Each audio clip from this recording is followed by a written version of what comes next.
কল্পনা করুন আপনার সামনে দাঁড়িয়ে আছে এমন একটি স্থাপনা যার বয়স প্রায় 500 বছর। ঘুরে দেখা ঐতিহাসিক মসজিদ এপিসোডে আজকে আমাদের গেস্ট কুসুম্বা মসজিদ।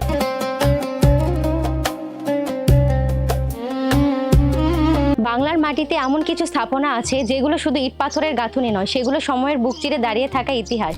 আজ আমরা এসেছি নওগাঁর এক নিঃশব্দ বিস্ময়ের কাছে। এটি একটি মসজিদ যাকে অনেকে বলে বাংলার কালরত্ন। 1558 সালে আফগান শাসক সোলাইমান কোররানির আমলে জৈনক সোলাইমান নির্মাণ করে এই অনন্য স্থাপত্য।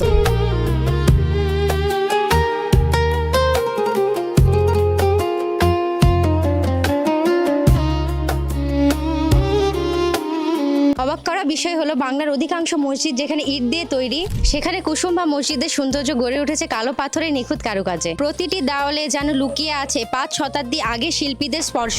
ফুল, লতা আর জ্যামিতিক নকশার শুকনো খোদাই আজও দর্শনার্থীদের থমকে দাঁড়াতে বাধ্য করে। এ যেন পাথরের গায়ে লেখা এক অমর শিল্পকাব্য। সময়ের প্রবাহে রাজ্য বদলেছে, শাসক বদলেছে, কিন্তু কুসুম্বা মসজিদ আজও দাঁড়িয়ে আছে একই গর্ভ নিয়ে। ভূমিকম্প, ঝড়, শত বছরের ক্ষয় কিছুই মুছে দিতে পারেনি এই মসজিদকে। কুসুম্বা মসজিদ শুধু একটি ধর্মীয় স্থাপনা নয়, এটি বাংলা স্থাপত্য ঐতিহ্যের এক জীবন্ত দলিল। যদি কখনো নওগাঁয় আসেন, ইতিহাসকে শুধু পড়বেন না, একবার ছুঁয়ে দেখবেন, কারণ কিছু গল্প বইয়ের পাতায় নয়, বেঁচে থাকে পাথরের নিঃশব্দ ভাষায়।